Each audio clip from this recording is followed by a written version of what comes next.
TikTok stars getting movies and TV shows, it's nothing new. Because, boy oh boy, we had some pretty bad shit.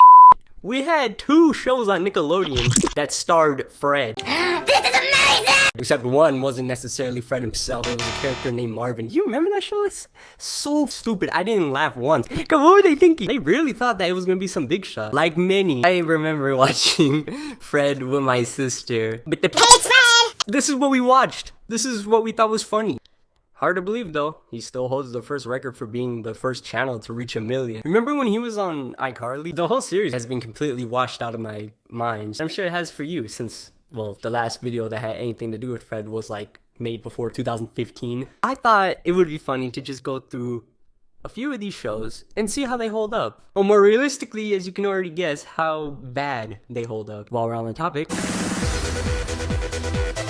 actual 2.1 out of 10 from IMDb and a 1 out of 5 from Common Sense Media. Fred, the show was obviously made to capitalize not just off the success of Fred, but the whole Fred franchise. Believe it or not, when do you think this show came out? I'ma stop you because unfucking believably, the first episode came out in 2012. I know that might not be that crazy, but we really didn't need any more Fred stuff past 2010. I'm pretty sure Fred as a whole was actually losing popularity by then. I think Smosh was already starting to take over. And then it was PewDiePie. And then it was T-Series. And now it's Mr. Beast, who also is in that. God, what the fuck is happening, man? Fred the Show is some like just unfunny, boring, annoying show. That's literally all you need to know about it. If you know who Fred is, you've seen the whole entire show. Like, do you even really want to hear the plot synopsis of an episode? I can imagine, like, they're trying to think of Clarence, a nice, like, modern, at least, slice of life show.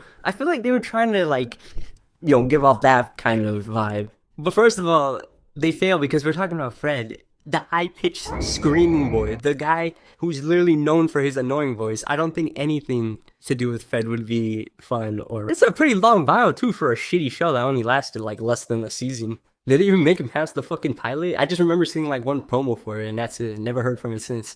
And then Fred as a whole was kind of just deleted off the internet. People started watching PewDiePie. God damn. Fred has his own show on Nick, appropriately titled Fred the Show. Every day is an adventure, both at home and at school. For Fred, as he tries to traverse teenage life, I think he might have actually been a little older than a teenager. I think that's putting it gently. It wouldn't be quite an adventure without mayhem, right? Did Fred himself write this fucking shit? When it comes to Fred, is like, oh god, you know, I don't care, but this is a long ass fucking thing. Do I really even need to say anything? If you would actually watch, unironically, Fred the Show, and actually enjoy watching it and not even feel like a little bored or like annoyed, you probably like eating and playing with dog turds. That's all I can say. Oh god, but that's not the end of Lucas for us. Thankfully, we don't have to deal with Fred, but we have to deal with this much more boring and unfunny fucking twin brother.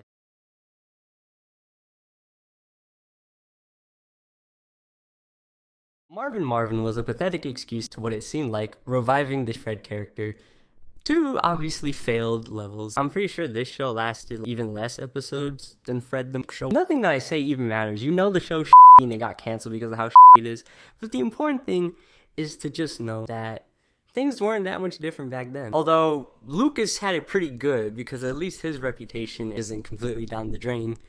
He may be cringy, but hey man, you gotta pay respect. First channel to reach 1 million. That's something you can't scoff at, especially for a platform as big as YouTube. For what it would end up being, that's some pretty big shit. Though he basically represents the embodiment of someone who peaked in high school at this point. For Fred, you'll be remembered. Maybe not. I don't know. This is a weird thing about now. Anyways, on to the next network, which leads us to Marvin was a pathetic excuse to what it seemed like reviving the Fred character. 2 obviously failed levels. I'm pretty sure this show lasted even less episodes than Fred the Show. Nothing that I say even matters. You know the show and it got canceled because of how it is. But the important thing is to just know that things weren't that much different back then. Although Lucas had it pretty good because at least his reputation and life really isn't completely down the drain. He may be cringy, but hey man, you gotta pay respect. First channel to reach 1 million. That's something you can't scoff at, especially for a platform as big as YouTube. For what it would end up being, that's some pretty big shit. Though he basically represents the embodiment of someone who peaked in high school at this point. For Fred, you'll be remembered. Maybe not. I don't know. This is a weird thing about now. Anyways, on to the next network, which leads us to I know I'm definitely gonna seem like a nitpicker, but by sheer and pure coincidence, since I'm looking up the next show, The High Fructose Adventures of Annoying Orange, and that title is as annoying as the annoying main protagonist. I guess you could say that the 2010s had a kink or a soft spot for annoying humor, which, you know, admittedly I am a fan of as well, but it's very hit or miss. And trust me, when it misses and it's just annoying. Anyways, though, I mean, this show is so fucking lame. It's ugly, boring, unfunny, cringy, mostly cringy, honestly. Ugly, stupid, and best of all, would have been better if it just didn't exist. The show obviously is not that bad, but why did it need to happen? Well, obviously because I believe this was one of the first internet web series to have even something reminiscent of a show on an actual network. I guess that's the most they could ever have. I find it a little weird and sad even that Tobuscus actually played a character in this series. Obviously, he's not doing too good at the moment. Given everything that's happened, I hope the man is doing at least, like, better. Honestly, the show is just more sad and boring to watch than anything. Seeing Tobuscus, you know, Annoying Orange is nothing but something in the past that kids nowadays don't even know of. But this show sucked and obviously got canceled for that reason because of that. But hey, like I said, at least you can know that it happened. I also think that the character Midget Apple, yeah, because that's gonna age well, right? Like, it's just so unfunny, dude. Like, why? No matter how shitty TV gets, and the shittier it does get, admittedly, we can't be blind to the past. Although I will say, at least we had Robot Chicken and Mad to make fun of these shows. Let me know what other shows you guys remember, because I'm pretty sure these shows were washed out of our heads. Sorry for reminding you of it. Anyways, comment Annoying Marvin if you made this far. Just so I know, because it means a lot. I love you guys. Don't take that too seriously, but it means a lot. Thank you guys. Peace.